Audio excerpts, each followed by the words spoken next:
The phone rang at 6:12 in the morning, and Richard Walker already knew someone was about to tell him his life was over. He stood barefoot in the kitchen of his Cleveland townhouse, staring at the dark window, where his own reflection looked older than it should. The phone kept ringing. He let it ring 3 times too long, then picked up. "Mr. Walker," the voice said, clipped professional, almost bored. "This is First Lake National Bank. We need to inform you that the extension request has been denied." Richard closed his eyes. The refrigerator hummed behind him. Somewhere down the block, a garbage truck groaned into motion. "I was told the committee hadn't met yet," he said. "They met last night," the voice replied. "The decision is final. If the outstanding balance is not addressed within 30 calendar days, foreclosure proceedings will begin on all secured assets, including Walker Systems headquarters and your personal guarantees. 30 days. The words landed like a physical blow. Richard rested one hand on the counter, feeling the cold stone under his palm. "Thank you for your time," the voice said, already moving on to the next ruined life. The line went dead. Richard did not move. He stood there, shoulders slumped, the phone still pressed to his ear, listening to nothing. After a moment, he set it down carefully, as if noise might make the truth worse. Walker Systems, his father's company, built in a rented warehouse on the west side of the city when Richard was still in high school. Back when Cleveland still believed in manufacturing and loyalty, in the idea that a man could build something that lasted longer than he did.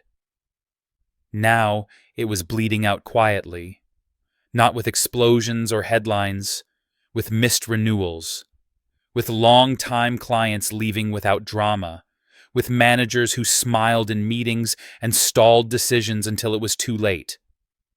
Richard straightened slowly. His back ached. He was 58, but some mornings he felt older than his mother. The office was already awake when he arrived just after 7. Fluorescent lights buzzed overhead. The carpet smelled faintly of old coffee and dust. He passed cubicles where people pretended not to watch him, their eyes flicking up and away too fast. They knew something was wrong. They always knew before he said it. In the conference room, 3 executives were already seated. Mark Ellis, head of sales, sat rigid, his tie too tight, jaw clenched. Susan Parker from finance shuffled papers she had memorized weeks ago. And Tom Reynolds, operations, leaned back in his chair, arms crossed, a faint smirk on his face, like this was all a temporary inconvenience. Richard took the seat at the head of the table. He did not open his folder. "We've been denied the extension," he said. Susan's pen froze mid-note. Mark swallowed. Tom exhaled sharply through his nose. "That doesn't make sense," Tom said. "They know the pipeline. They know the Midwest contracts will come back around. They know the numbers," Richard replied. His voice was calm, too calm. "And the numbers say we're out of time." Mark leaned forward. "We can push harder. Discounts, short-term incentives. We just need to get through the quarter." Richard looked at him. Really looked. Mark had been saying the same thing for 2 years. Push harder. Buy time. Delay the truth. Susan cleared her throat. "There is another option." Richard turned to her. "The family trust," she said quietly. "Your mother still controls it. If she agreed to release a portion, we could stabilize operations. Not permanently, but enough to renegotiate." Tom's smirk widened. "Problem is, she doesn't trust us." "Or you," he added without apology. Richard felt the familiar tightening in his chest. "She doesn't trust anyone who confuses survival with leadership." Silence settled over the room. "We'll reconvene later," Richard said. "You're dismissed." They left quickly. None of them met his eyes on the way out. By 9 o'clock, he was in his mother's house, a narrow brick home in Shaker Heights that smelled of lemon polish and old books. Margaret Walker sat at the dining table, spine straight, hands folded, a cup of untouched tea in front of her. "You look tired," she said, not unkindly. "I didn't come for sympathy," Richard replied. "No," she said. "You came for money." He did not deny it. Margaret studied him for a long moment. Her eyes were sharp, despite her 82 years, the same gray as his. "Your father used to say that when a man loses his company, it's rarely the company that failed first." Richard stiffened. "This isn't about philosophy." "It always is," she said. "You've built your life around avoiding people. You avoid conflict. You avoid partnership. You avoid being seen. And now you want me to believe you'll suddenly handle $40 million with wisdom." "I built that company," he said. "I kept 300 people employed through recessions and outsourcing. You inherited a legacy and mistook it for immunity." Margaret said, her voice calm but firm. "Your father built with others. You've been standing alone." Richard's jaw tightened. "What do you want from me?" Margaret did not hesitate. "I want you married by Christmas." The words hung in the air, absurd and immovable. "Married," Richard repeated. "Yes," she said. "Legally, publicly, to someone who chooses to stand beside you." "This is blackmail." "This is intervention," Margaret replied. "If you cannot share your life, you should not be trusted to steward the lives of others." Richard laughed once, harsh and humorless. "You think a wedding ring fixes a failing business?" "No," she said. "I think the kind of man who can sustain a marriage is the kind of man who can sustain a company. Prove you can be that man, and the trust is yours."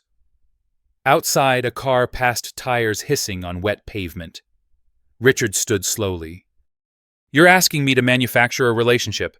I'm asking you to stop manufacturing excuses," Margaret said. "The choice is yours." He left without another word. That night, long after the office lights went dark, Richard sat alone at his desk. The city glowed faintly through the window, a familiar, tired beauty. He opened his laptop. His fingers hovered over the keyboard. He thought of his father, of the warehouse, of the people who still showed up every day believing he would find a way. He typed. The advertisement was simple, almost clinical. No romance, no promises he couldn't keep. Successful businessman seeking a serious partner for the holiday season. Discretion required. Arrangement to be discussed openly. Serious inquiries only. He stared at the screen, then hit publish. He did not expect anything to come of it. He certainly did not expect that the message that would arrive 3 days later from a woman he had never met would expose the one thing he had never considered. The company was not dying because it needed a wife. It was dying because it had been waiting for someone brave enough to tell the truth. Emily Carter read the message twice before she let herself breathe. The screen glowed in the dim light of her living room, a single lamp turned low to save electricity. Outside, snow tapped softly against the window, the sound faint but relentless. She sat very still on the edge of the couch, laptop balanced on her knees, one hand gripping the fabric like it might slide out from under her. Successful businessman seeking a serious partner for the holiday season. Discretion required. She almost laughed when she first saw it. Not because it was funny, but because it was ridiculous in the way desperation often is. The kind of thing people write when they've run out of good options and are down to the honest ones. Emily was 54 years old.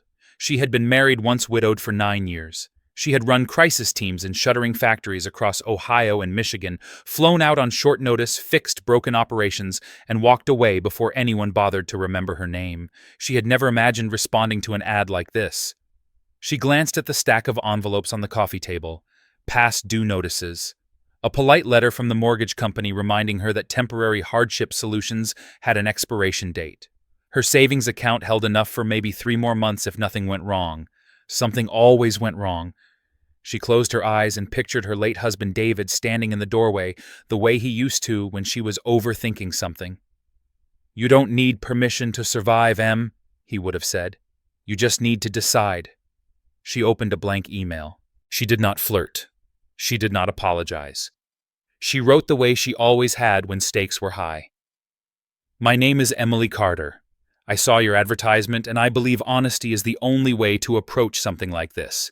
I am not looking for romance, nor am I interested in pretending to be someone I am not. I am currently unemployed due to a company closure and facing financial pressure. Professionally, I have spent over 20 years in operational restructuring for mid-sized companies in the Midwest. If you are seeking a serious, transparent arrangement, I am open to a conversation. If not, I understand completely. Emily. She read it once more, corrected a single comma, and sent it before doubt could intervene. 3 days passed with no response. On the fourth morning, her phone rang while she was making coffee. The number was unfamiliar. She almost let it go to voicemail, then answered. Emily Carter, she said. This is Richard Walker, a man's voice replied. It was steady, reserved, the voice of someone used to being listened to. You responded to an advertisement I posted. Yes, Emily said. Her heart rate picked up, but her voice did not. I'd like to meet, he continued. In person. No commitments, just a conversation. Where, she asked. My office. Cleveland. Emily glanced around her living room. The thrift store couch, the framed photo of her and David at Cedar Point, both squinting into the sun. When tomorrow morning, Richard said. 10 o'clock. I'll be there, she replied. But I want to be clear. I don't waste time, and I don't play roles. There was a pause on the line. Neither do I, he said.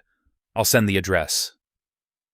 The Walker Systems building was smaller than Emily expected. Brick, functional, no glass towers or valet parking. The kind of place built to last, not to impress. She arrived early. She always did. Inside, the lobby was clean but tired. The receptionist smiled too quickly, her eyes darting toward the elevator as if expecting bad news to step out at any moment. I'm here to see Richard Walker, Emily said. The receptionist hesitated, then nodded. He's expecting you. 3rd floor. The elevator hummed as it rose. Emily watched the numbers change, steady and patient. When the doors opened, she stepped into a hallway lined with framed photos, company picnics, holiday parties, a black and white shot of a younger man standing beside an older one in front of a warehouse. Father and son, she guessed. Richard was waiting outside his office. He was taller than she expected, his hair more gray than the photos online suggested. He wore no jacket sleeves rolled to his forearms, as if he had forgotten to put armor back on. Ms. Carter, he said, extending his hand. Mr. Walker, she replied, shaking it firmly. His grip was strong, but his palm was cool. They did not smile. Inside the office was neat to the point of restraint. A desk, 2 chairs, no clutter, no personal photos, only the view out the window. Cleveland stretching gray and honest beneath an overcast sky. I appreciate you coming, Richard said. I'll be direct. I posted that advertisement because my mother controls a family trust. She's made its release conditional on me being married by Christmas. Emily blinked once. That's not what I expected. It wasn't what I expected either, Richard said. I am not looking for affection or appearances beyond what's necessary. I'm looking for someone willing to enter a legal arrangement. Transparently. With terms. Emily nodded slowly. And what happens after Christmas? That depends, Richard replied. On whether the arrangement remains mutually beneficial. She studied him then. The way his shoulders held tension. The way his eyes never quite rested. This was a man used to being underestimated in ways that did not show on balance sheets. You're not telling me everything, Emily said. No, he admitted. But I'm not lying. She leaned back slightly. Before we discuss marriage, I want to know why your company is failing. Richard stiffened. You're here about the arrangement. I don't agree to arrangements. Blind, Emily said. Especially ones involving my name. Silence stretched between them. Finally, Richard exhaled. We're running out of cash. Slowly. Quietly. Clients aren't renewing.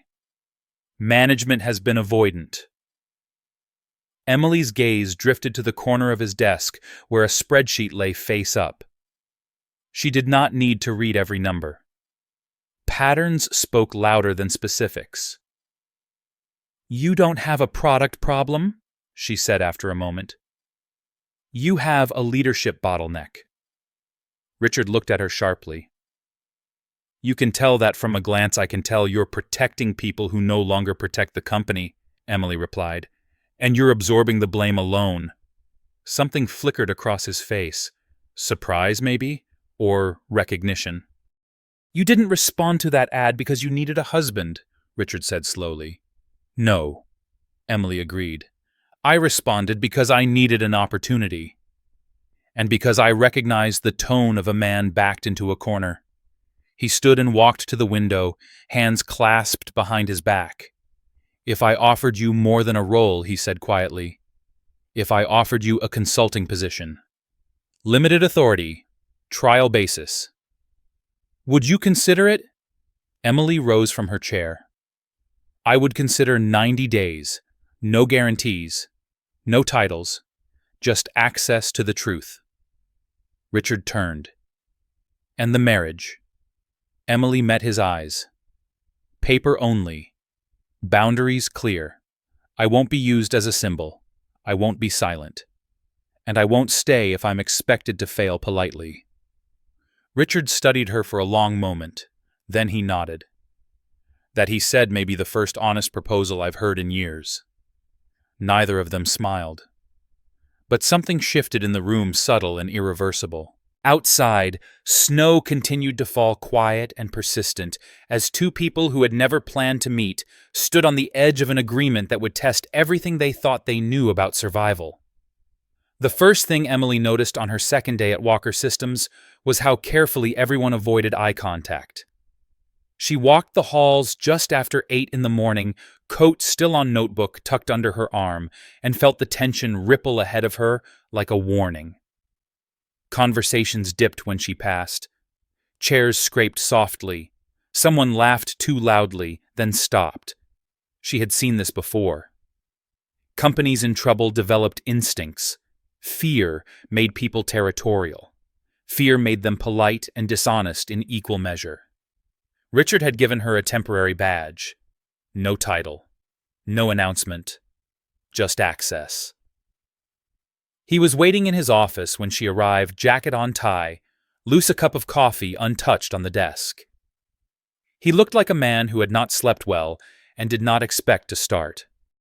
"They know you're here?" he said without preamble. "Yes," Emily replied. "They don't know why." "That's intentional?" Richard said. "For now." Emily set her notebook down. "Then let's begin before they start inventing reasons." He nodded once. "Where do you want to start customer files?" she said. "Not the summaries, the actual correspondence. Complaints, exit emails, phone logs." Richard hesitated. "That's sensitive." "So is bankruptcy," Emily replied. Another pause. Then he unlocked a drawer and slid a folder across the desk. "Be careful," he said. "Some of these people have been with us for decades." Emily met his gaze. "So have I." She spent the morning in a windowless conference room surrounded by paper and silence. The hum of the building pressed in around her. She read slowly, deliberately, the way she always did when lives were attached to decisions. The pattern emerged quickly. Not catastrophic errors. Small dismissals. Missed callbacks. Software updates delayed because someone higher up didn't like being questioned. Clients who felt ignored, then insulted when they raised concerns. By noon, she had circled the same 3 names repeatedly. At 12:30, Richard knocked lightly and stepped inside. "Lunch." She shook her head. "Not yet." He watched her for a moment. "You found something." "I found people protecting themselves," Emily said. "At the expense of the company." He leaned against the table, arms crossed. "Names?" "Yes," she replied. but not yet. I want to see how they talk." Richard frowned. "Talk meetings," Emily said. "Real ones. No scripts. No presentations." By 3 in the afternoon, she was seated at the long table in the executive conference room. Mark Ellis arrived first, too early, too eager. Susan Parker followed, eyes wary, lips pressed thin. Tom Reynolds came last. Unhurried confidence bordering on contempt. Richard took his usual seat at the head. Emily sat to his right. No one acknowledged her directly. "Thank you for coming on short notice," Richard said. "Emily Carter is assisting me with an internal review." Tom's gaze flicked to her, assisting how Emily smiled politely. "By listening." Mark cleared his throat. "We've already provided reports, I'm sure," Emily said. "I'd like to hear how you describe the situation without slides." Silence fell. The air felt heavy, expectant. Mark spoke first. "Sales are down, but not dangerously. We've seen cycles like this before." Susan nodded. "Cash flow is tight, but manageable if we maintain discipline." Tom leaned back. "Operations are solid. The tech works. Clients who leave usually weren't a good fit." Emily watched their faces, the micro-expressions, the way Mark avoided Susan's eyes, the way Tom smirked when he said clients weren't a good fit. "Let me ask something simple," Emily said. "When was the last time any of you personally returned a call from a long-term client who was unhappy?" No one answered. Richard's jaw tightened. Emily continued. "When was the last time one of you admitted a decision was wrong?" Tom scoffed. "This is getting personal." "Leadership is personal," Emily replied, "especially when people's livelihoods depend on it." Tom straightened. "With all due respect, you're a consultant. You don't understand our history." Emily turned to him fully. "With all due respect, history is not an excuse for neglect." Mark shifted uncomfortably. Susan stared at the table. Richard spoke quietly. "That's enough." Emily raised a hand slightly. "No. This is exactly enough." She opened her notebook. "In the last 12 months, you lost 7 clients who had been with Walker Systems for over 15 years. Not one exit interview was conducted by senior leadership. Decisions were deferred, concerns were minimized, and now the company is 30 days from foreclosure." Tom's face reddened. "That's not fair." "Neither is bankruptcy," Emily said. Richard stood. Meeting adjourned. As the others filed out, Tom paused at the door. He looked at Emily, eyes cold. "You won't last," he said quietly. "People like you never do." Emily met his gaze unflinching. "People like me clean up after people like you." The door closed. Richard exhaled slowly. "You just made an enemy." "I already had one," Emily said. "He just confirmed it." They did not speak again until evening. Outside, the sky darkened, early winter pressing in. Richard sat at his desk, hands folded, staring at a photo Emily had not noticed before. His father, younger, standing beside a line of employees in hard hats. "You were right," he said finally. "They've been hiding behind me." "Yes," Emily replied. "And you've let them." He did not argue. "Tomorrow," she continued, "we start correcting that. Slowly. Publicly enough to matter.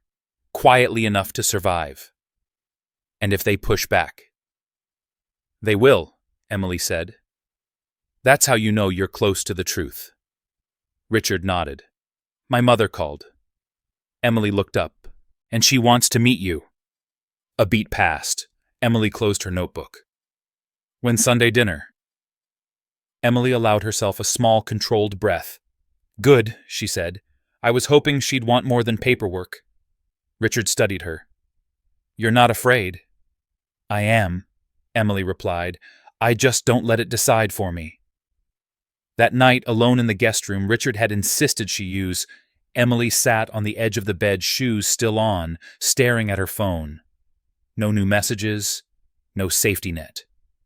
She thought of Tom's words. People like you never last.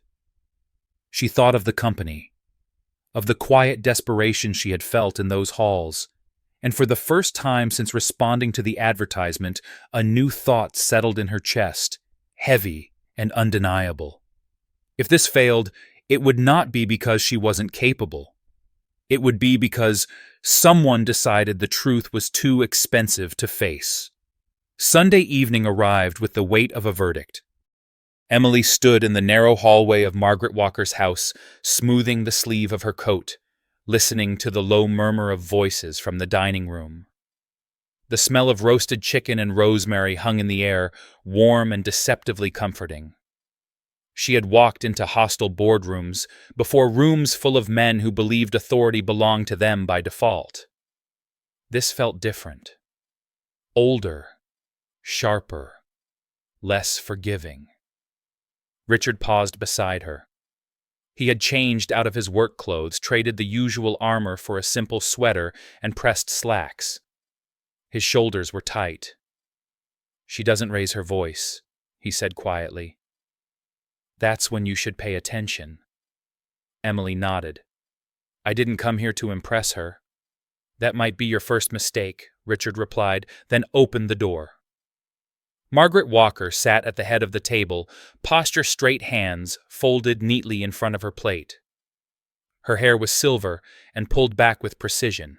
Her eyes lifted the moment Emily entered, sharp and assessing, missing nothing.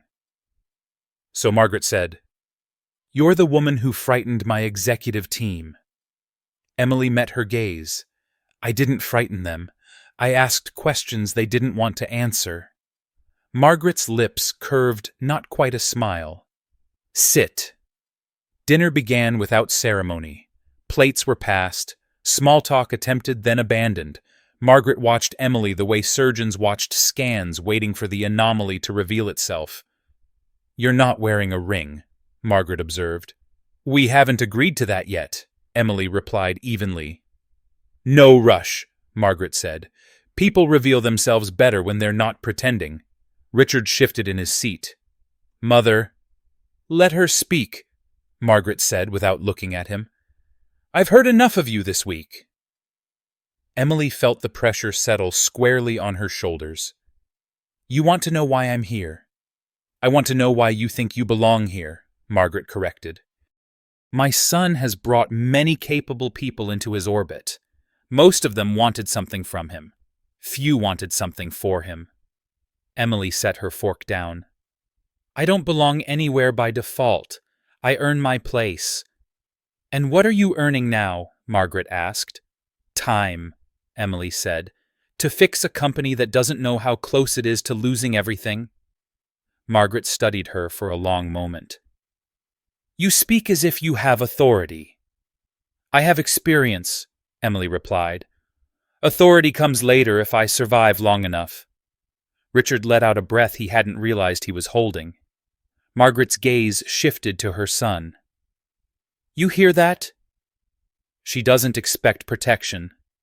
"That was never the agreement," Richard said quietly. Margaret nodded once, then turned back to Emily. "Tell me something. If this marriage happens and the company still fails, what will you do?" Emily did not answer immediately. She considered the question, the trap hidden inside it. "I will leave," she said finally. "I won't stay to pretend a miracle happened." Margaret's eyes narrowed slightly. "And if the company survives but my son disappoints you?" Emily looked at Richard, then back at Margaret. "Then I will tell him, and if nothing changes, I will still leave." Silence settled over the table. The ticking of a clock in the other room grew louder. Margaret leaned back in her chair. "Good," she said. "You're not here to be saved." Dinner ended without warmth, but not without respect. As Emily stood to leave, Margaret spoke again. "Sunday," she said. "You'll come back. We'll discuss terms, not financial ones, moral ones." Emily nodded. "I'll be here." The drive back to the house was quiet. Streetlights passed in steady rhythm, the city subdued under winter's grip. She likes you, Richard said at last. She doesn't trust me, Emily replied. That's her version of liking, he said. The next morning, the building felt different. Word had spread, not of engagement, not of money, but of friction. People walked faster. Doors closed more carefully.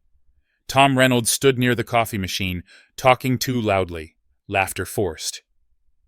Emily took her seat in the small conference room she'd claimed as a temporary base. Her notebook lay open, clean page waiting. At 9:15, Mark Ellis knocked and entered without waiting for permission. "We need to talk," he said. Emily gestured to the chair. "Sit." Mark did not sit. "Tom says you're pushing to remove him." "I'm pushing to remove obstacles," Emily replied. "If he's one that's information he should consider." Mark's face flushed. "You don't understand how things work here." "I understand exactly how they work," Emily said, "which is why they're about to stop." Mark leaned forward, voice dropping. "You're overstepping. People won't follow you." "They don't need to follow me," Emily said. "They need to follow results." Mark straightened. "This will get ugly." Emily met his eyes. "It already is." By noon, the ugly arrived. An email circulated company-wide, anonymous but unmistakable. It questioned Emily's credentials, suggested favoritism, whispered about personal arrangements, and compromised judgment. Richard stormed into her room, the paper shaking slightly in his hand. This crossed a line.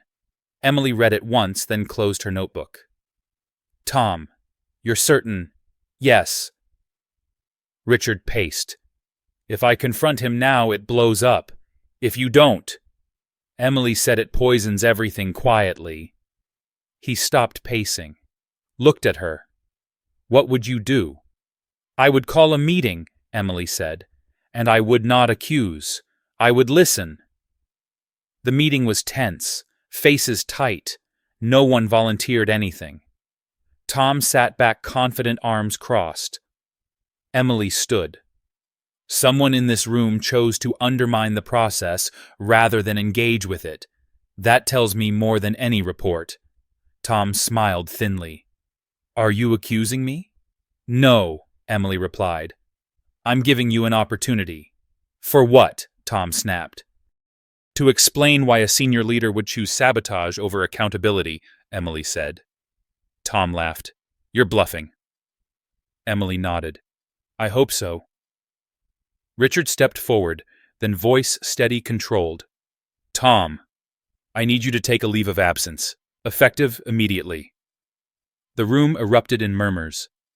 "You can't do that," Tom said, standing. "You need me."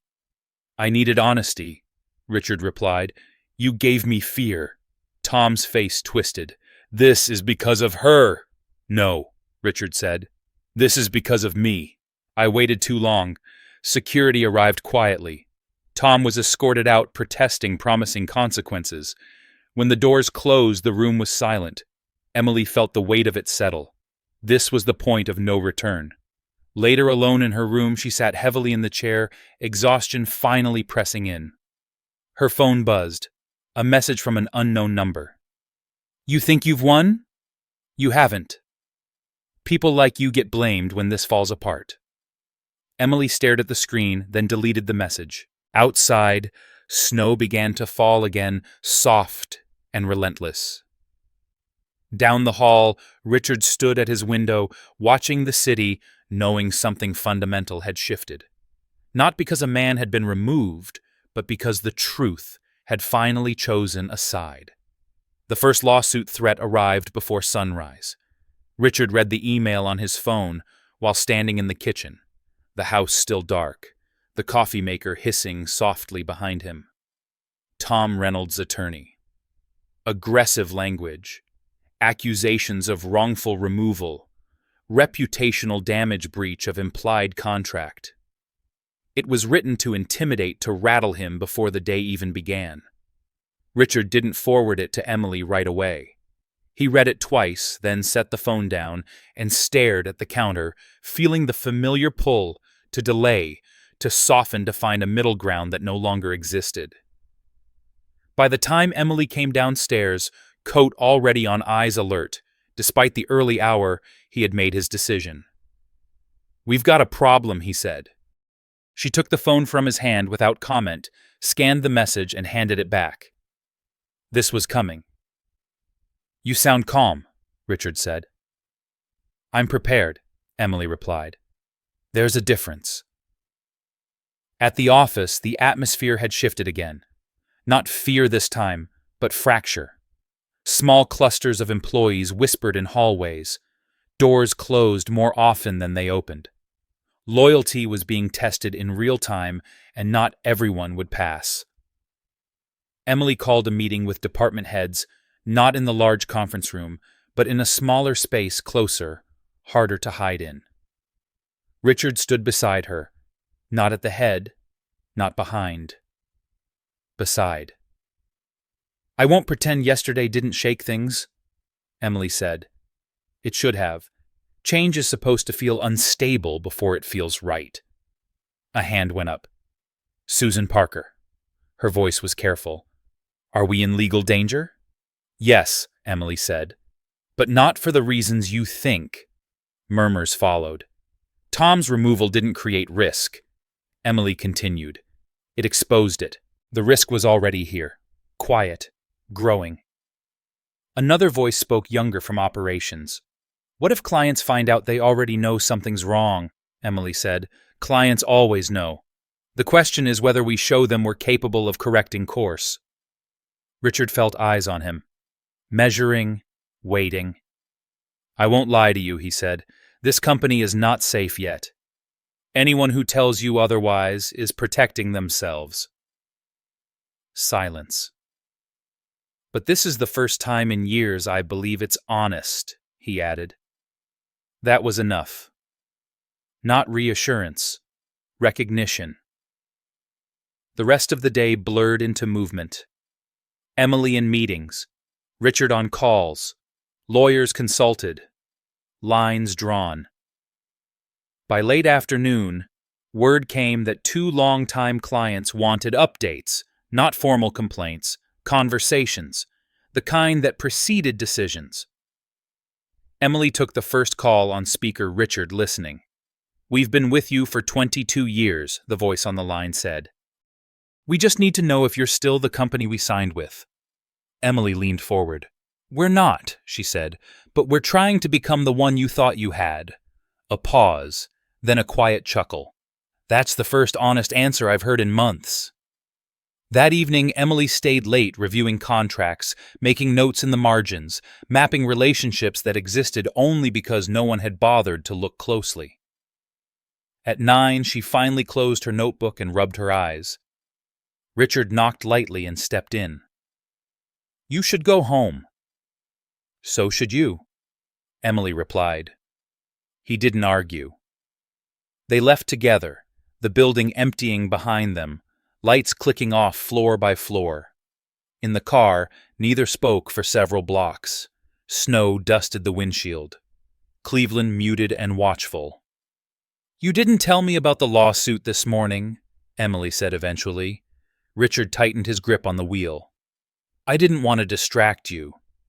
"You wanted to protect me," she corrected.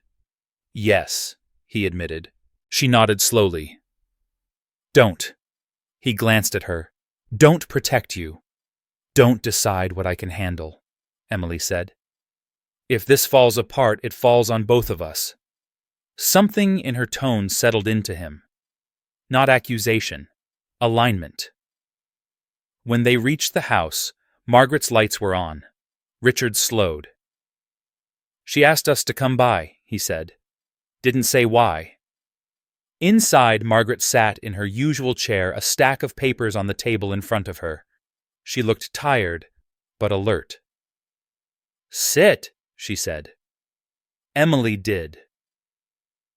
Richard remained standing until his mother glanced up. He sat.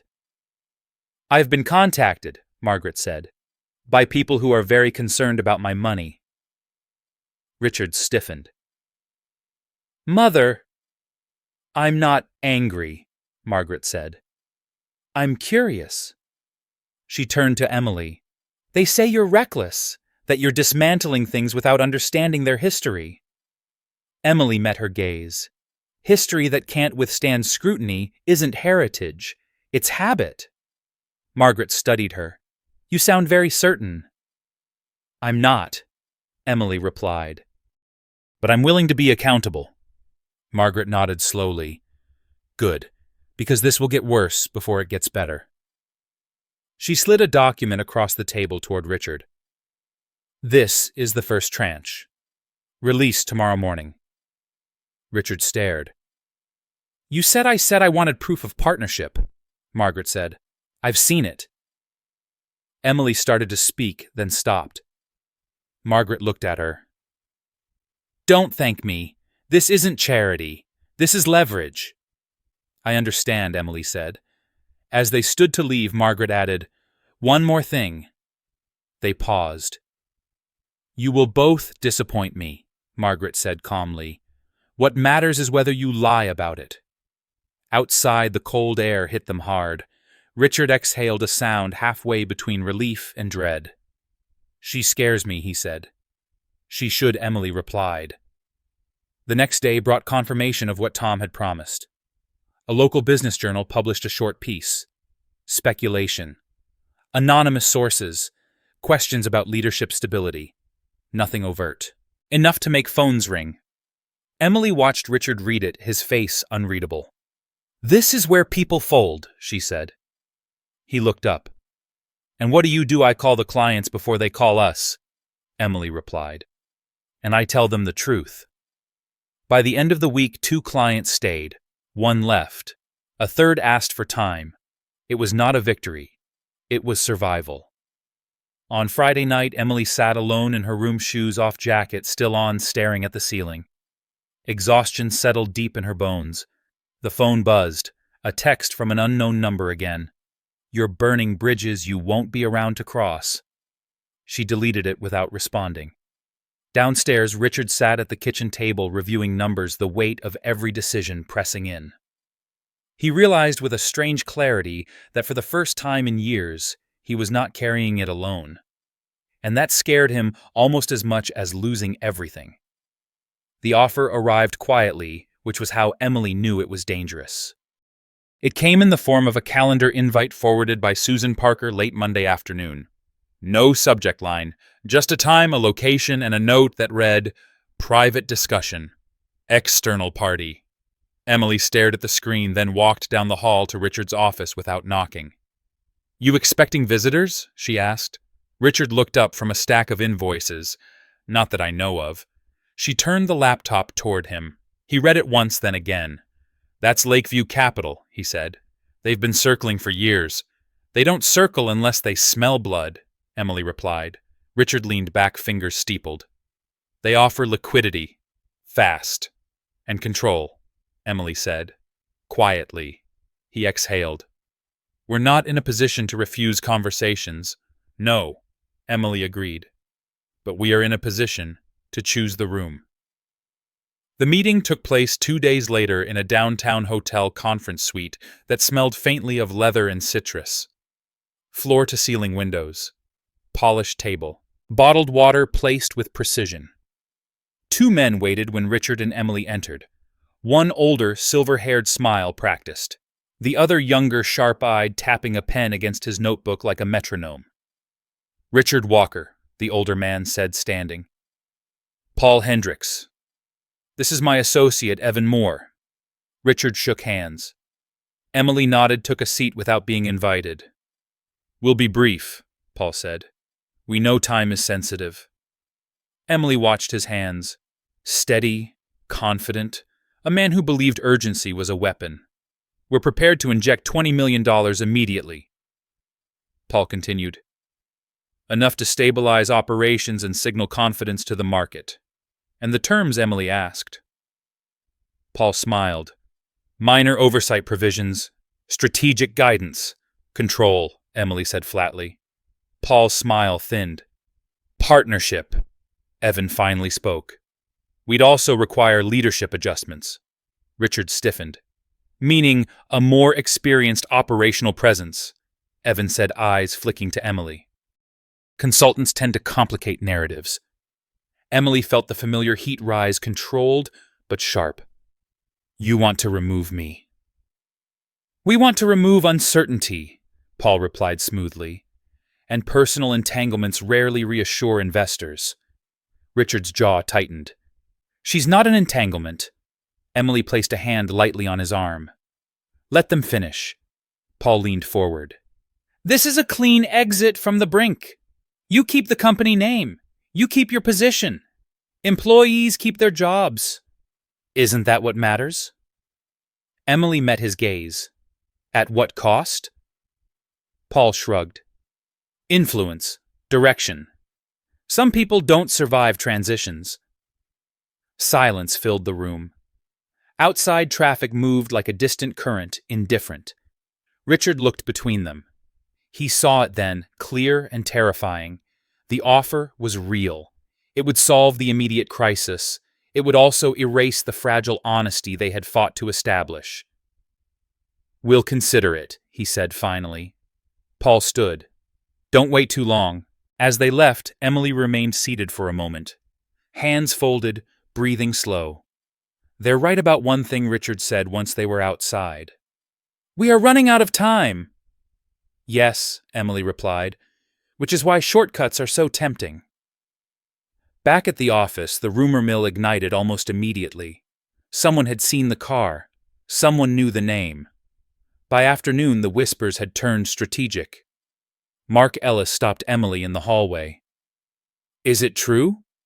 Yes, Emily said. We met. And he pressed. And we're still thinking, she replied. Mark hesitated. People are nervous. They should be, Emily said. That means they're paying attention. That night, Emily could not sleep. She lay awake listening to the house settle the distant sound of a train horn cutting through the cold.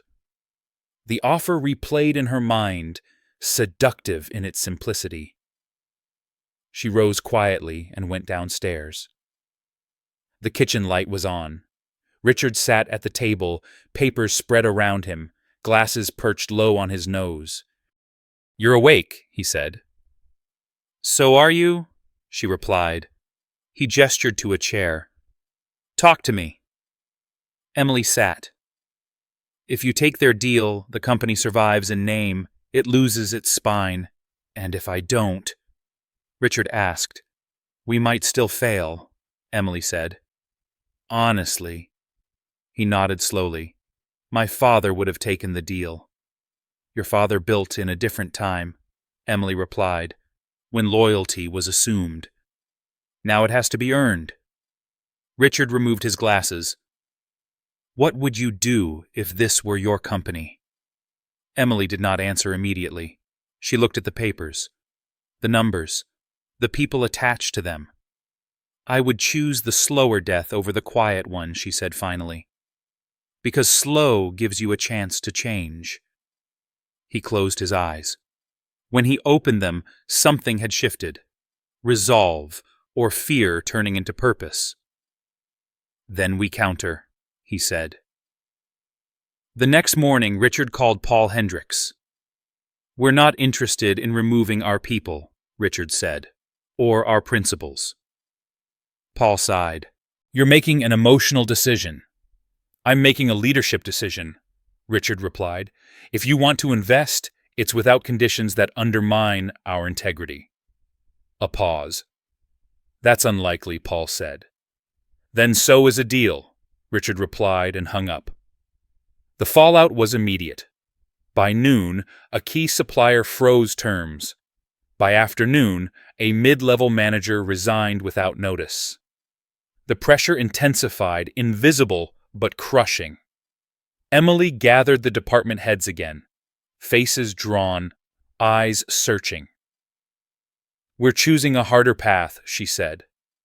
I won't pretend otherwise. Some of you may decide it's not for you.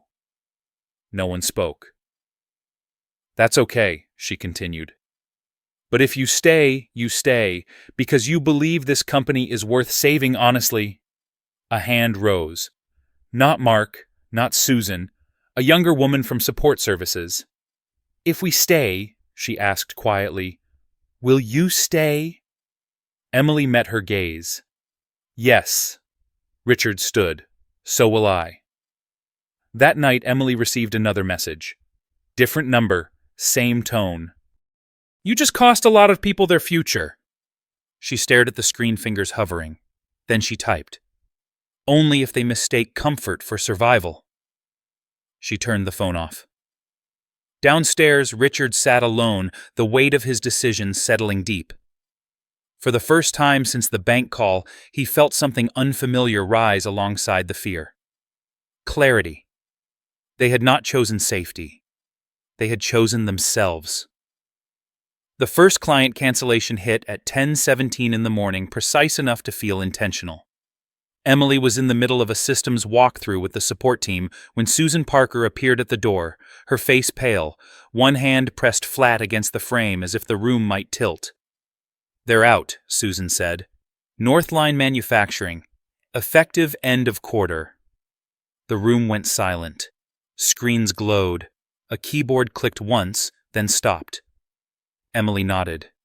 Thank you for telling me immediately. Susan hesitated.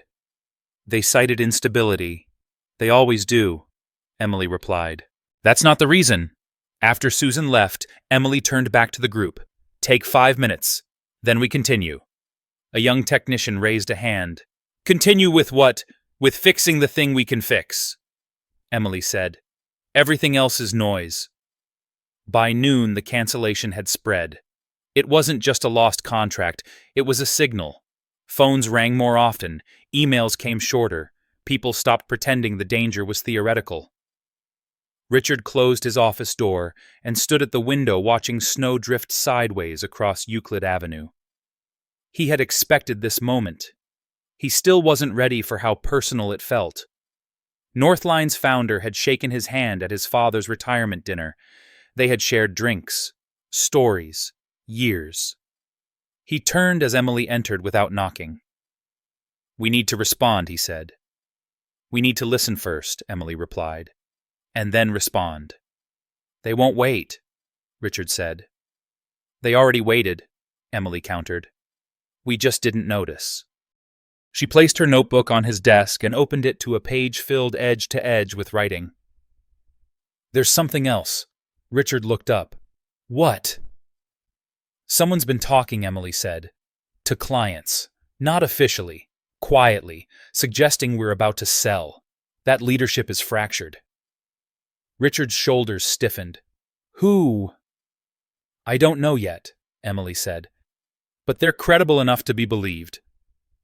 The knock on the door came before he could reply. Mark Ellis stood there, eyes darting between them. Can I come in? Richard nodded. Mark closed the door behind him. I just got off the phone with a regional distributor, Mark said quickly. They asked if we were being acquired. Emily watched his face. What did you say? That I didn't know? Mark replied. Because I don't. Emily held his gaze. Did you tell them we were unstable? Mark's jaw tightened. Of course not. Richard stepped forward. Mark, this isn't a witch hunt. But if someone is undermining us, it stops now. Mark exhaled. People are scared. They're filling gaps with rumors. Rumors don't come from nowhere, Emily said. They come from patterns. Mark's eyes flicked to her, then away. I have a family, he said quietly. If this goes under, I know, Emily replied. So do I. Mark looked up, startled. The moment passed, but something shifted. He nodded once. If I hear anything concrete, I'll tell you. After he left, Richard sagged into his chair. This is spiraling.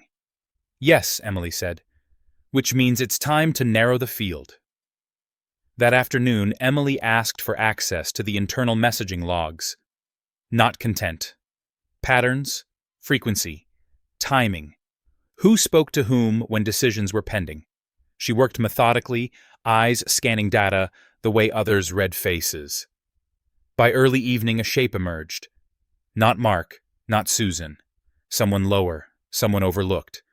By the time Richard joined her again, the building was nearly empty. "You found something," he said.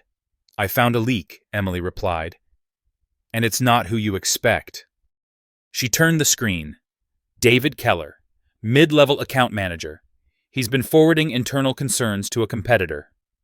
Not for money, for leverage. Richard frowned. "Why would he do that?" "Because he was promised a position," Emily said, "and because he believed we were already finished." Richard closed his eyes. "He started here as an intern." "Yes," Emily said softly. "That's why it hurts." They confronted David the next morning. He sat across from them in a small conference room, hands shaking, eyes red. "I didn't mean to destroy anything," he said. "I just wanted options." Emily's voice was steady. Options that cost other people their jobs. David broke, then shoulders collapsing. "I was scared." "So were we," Richard said. "The difference is, we stayed." David was terminated quietly. No spectacle, no revenge. But the damage was done. 2 more clients asked for meetings. 1 postponed a renewal. The pressure mounted relentless. That night, Emily found Richard alone in the office jacket still on, staring at the floor. "You okay?" she asked. He shook his head. "I don't know how to do this without losing pieces of myself." Emily sat across from him. "You don't. You decide which pieces you're willing to lose." He looked at her. "And you?" "I already lost most of mine," she said. "That's how I know which ones matter." The next day brought an unexpected call. A woman named Helen Morales, retired, former operations director for a manufacturing firm that had been a Walker Systems client for nearly 30 years. "I heard you're in trouble," Helen said. No preamble, no sympathy. "We are," Richard replied. "Good," Helen said. "Means you're honest." She asked questions, sharp ones, about decisions, about people, about whether they still answered phones themselves or hid behind systems. Emily listened, heart-pounding. At the end, Helen sighed. "You should have called me months ago. We didn't know," Richard said. "You didn't ask," Helen corrected. "Here's what I can do. I can convince 2 other companies to wait, not commit. Wait. But you'll have to show them something real, like what Emily asked." Helen paused. "Like leadership that doesn't flinch." When the call ended, the room felt lighter. Not safe, but possible. That evening, as they left together, Emily's phone buzzed again. New number. Last chance. Walk away before you're the one blamed. She didn't delete it this time. She showed Richard. He read it once, then handed it back. "They're scared." "Yes," Emily said, "which means they know we're not folding." Outside, snow fell harder, covering the city in a quiet, temporary grace. For the first time since Northline walked away, Emily allowed herself to imagine a future that wasn't just survival, not because the danger had passed, but because the truth was finally louder than the fear. The first sign that something was changing came not from a contract, but from silence. The phone stopped ringing for 1 full hour just after lunch, an eerie calm that settled over the office like held breath. No cancellations, no frantic follow-ups, no anonymous questions dressed up as concern. Just quiet. Emily noticed it before anyone else. She always did. She paused mid-sentence during a walkthrough, eyes lifting, listening to the building itself. "They're watching," she said. Richard frowned. "Who? Everyone who hasn't decided yet," Emily replied. "Silence means they're recalculating." By mid-afternoon, Helen Morales called back. Her voice was different this time, not probing, measuring. "I spoke to 2 people," she said. "They're willing to come in next week, in person." Richard straightened.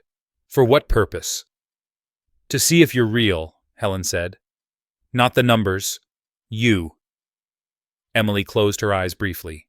This was it. Not a deal. a test. The days leading up to the visit stretched thin. Every meeting felt heavier, every decision sharper. Emily moved through the office with deliberate calm, but inside the pressure built. If they failed now, it wouldn't be gradual. It would be decisive. On Wednesday morning, Susan approached Emily's desk, lowering her voice. "People are asking what happens if this doesn't work." Emily didn't look up from her notes. "Tell them the truth." Susan hesitated. "Which is—" "That we'll know," Emily said. "And we won't lie about it." Susan nodded slowly. "That helps more than pretending." That afternoon, Emily asked Richard to clear his schedule. "We need to rehearse," she said. "For a pitch," he asked. "For accountability," she replied. They sat across from each other in the empty conference room, late light slanting across the table. "Tell me why you waited," Emily said. Richard stiffened. "I didn't think—" "No," she interrupted gently. "Don't defend. Explain." He exhaled. "Because conflict felt like failure. Because my father never raised his voice. Because I thought holding people together mattered more than pushing them." Emily nodded. "That's what you'll say." He looked at her sharply. "You want me to admit that?" "Yes," Emily said. "Because if you don't, they'll hear it anyway, and it will sound worse coming from someone else." The visitors arrived on Friday morning. 2 men, 1 woman, all older, all dressed plainly, no entourage, no lawyers. They didn't tour the building. They asked to sit. Richard opened. No slides, no metrics, just words. "We are not stable," he said. "We are not safe. We are correcting mistakes. I allowed to persist because I valued harmony over truth." The woman Helen's contact leaned forward. "Why should we trust you now?" Richard did not look at Emily. "Because I'm tired of being trusted by default. I want to earn it." Silence followed. Not uncomfortable. Intent. Emily spoke next. "We are not promising growth. We are promising clarity. That means some people will leave. Some clients won't return. But the ones who stay will know exactly where they stand." One of the men nodded slowly. "That's rare.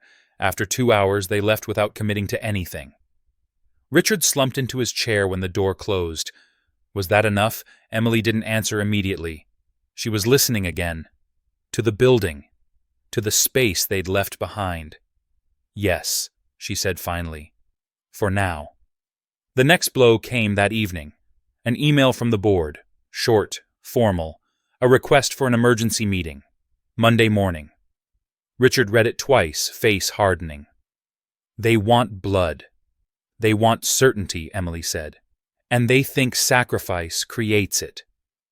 On Sunday night, Margaret called. "I hear the board is restless," she said. "They always are," Richard replied. Margaret paused.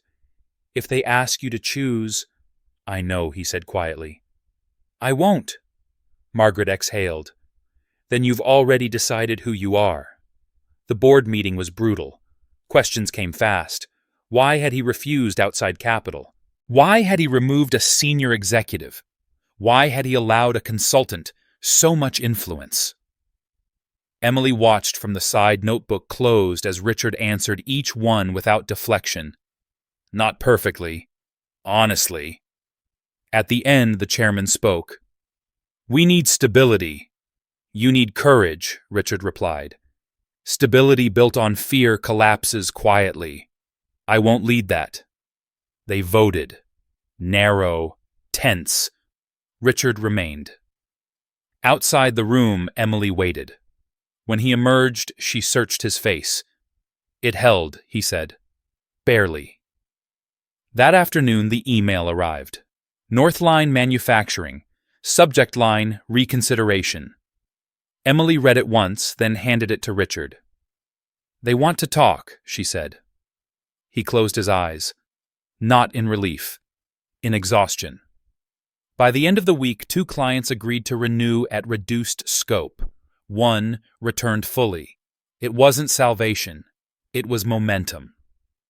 On Friday night, Emily stood alone in the office, lights-dimmed city glowing beyond the glass. Richard joined her silent. "They didn't come back because of me," he said. "No," Emily agreed.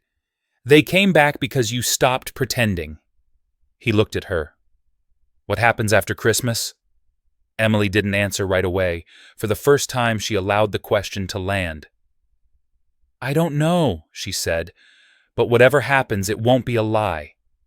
Outside, the city moved on, unaware that something fragile and real had just survived another week. Not because it was rescued, but because it refused to disappear quietly.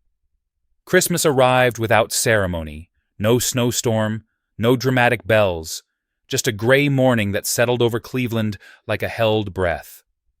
Emily woke before dawn, stared at the ceiling, and listened to the quiet. The house felt different now.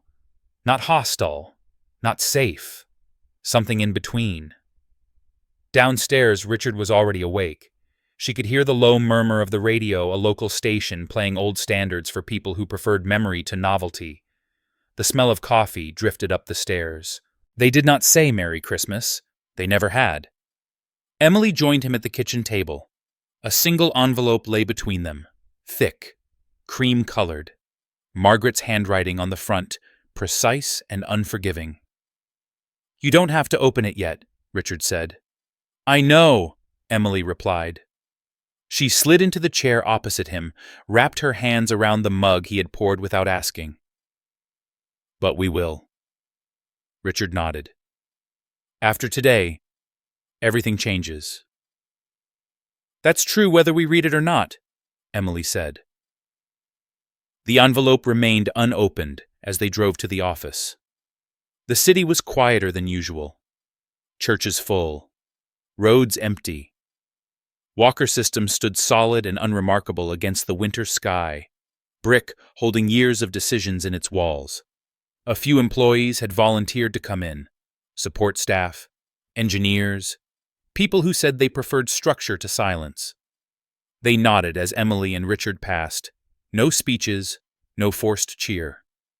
Mid-morning the call came. Northline's director. Not legal. Not procurement. The man who had signed the original contract 22 years earlier. "We're renewing," he said simply. 6 months. No expansion, no penalties if we walk. Richard closed his eyes. "Thank you." "Don't thank me yet," the man replied. "You still have work to do." After the call ended, no one celebrated. They returned to their desks. Work continued. That Emily realized was the shift. Relief had not replaced responsibility. It had sharpened it. By noon, Margaret arrived. She did not call ahead.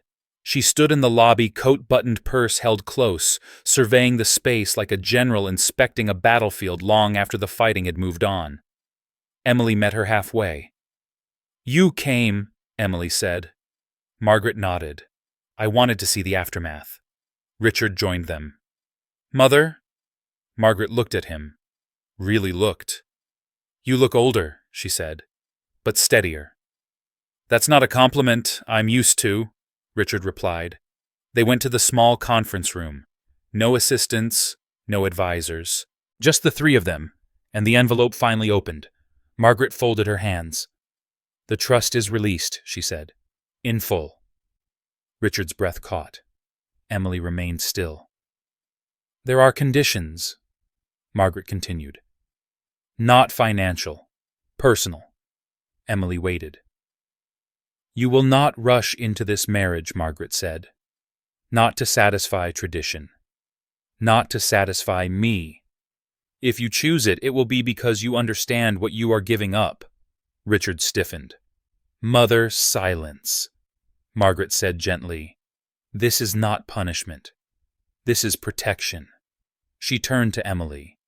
"You are not here to rescue my son. You are here because you chose to stand in fire.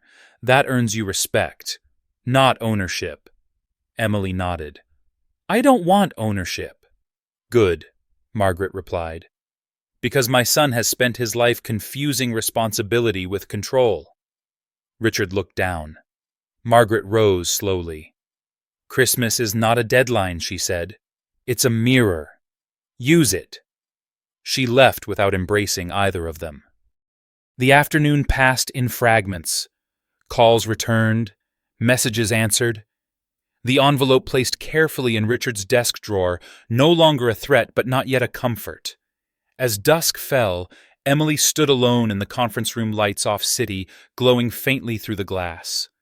The building felt different now, not healed, honest. Richard found her there. "She's right," he said quietly. "About me?" "Yes," Emily replied. "About us," he added. Emily turned to face him. This was the moment she had been avoiding, not because she was afraid of him, because she was afraid of what staying would require. "The agreement ends tonight," she said. "I know," Richard replied. Silence stretched. Not heavy, expectant. "I'm not asking you to stay," he said. "I'm asking you to tell me the truth." Emily exhaled slowly. "I don't know how to be half in. I don't know how to protect myself and stand beside someone at the same time." Richard nodded. "I've spent my life doing exactly that, and it nearly destroyed everything Emily said." "Yes," he agreed. She studied his face. The lines deeper now. The arrogance stripped away. What remained was quieter, harder earned. "If I stay," she said, "it won't be because the company needs me." "I wouldn't accept that," Richard replied. "And it won't be because you're afraid to be alone," Emily continued. "I'm afraid," Richard said, "but not of that." "Then what?" "That if you leave," he said, "I'll mistake survival for success again." Emily felt the truth of it settle in her chest. Not romantic, not flattering. Real. "I won't promise forever," she said. "I won't ask for it," Richard replied. Outside church bells rang faintly. Distant. Almost out of place. They did not touch. They did not decide. Instead, they sat together at the long table, the space between them charged with everything unsaid, knowing that whatever came next would not be dictated by desperation or deadlines. Later that night, Emily returned to her room and packed nothing. She sat on the edge of the bed, hands resting in her lap, feeling the weight of choice press in. Downstairs, Richard stood at the window, watching lights flicker on across the city. Understanding that the company had survived not because he had found a wife for Christmas, but because he had finally stopped hiding behind one. The night passed quietly, not with certainty, but with the rare unsettling promise of something earned. The boardroom smelled like old wood and fresh paper, a combination that always made Emily think of endings pretending to be beginnings. The long table was full for the first time in months. Not emergency full, not panic full, deliberate. Suits pressed, laptops closed, eyes alert. Walker Systems was no longer in survival posture, it was in judgment posture. Richard sat at the head of the table, but he no longer filled the room by default. He waited. Emily stood near the window arms, relaxed at her sides, watching the city below. Cleveland looked the same as it always had. Gray water, steel bridges, lives moving without noticing the building that had nearly collapsed above them. Margaret had arrived early. She sat 2 seats down from Richard, posture, straight hands folded, expression unreadable. Not approving, not disapproving, observing. This meeting, Richard began, voice steady, is not about celebration, it's about structure.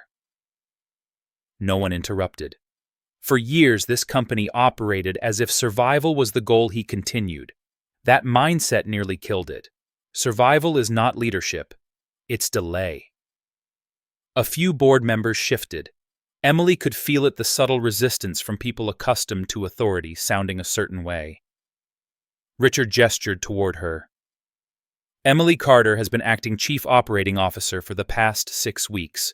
No titles added, no qualifiers. She was not hired to stabilize morale, Richard said. She was brought in to confront reality. Emily turned from the window and faced the table. The room quieted. "I'm not here to be liked," Emily said. Her voice was calm, unembellished.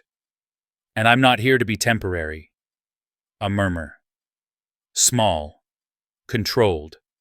"The restructuring plan we executed worked because it was incomplete," she continued. "We cut what was bleeding. We fixed what was broken.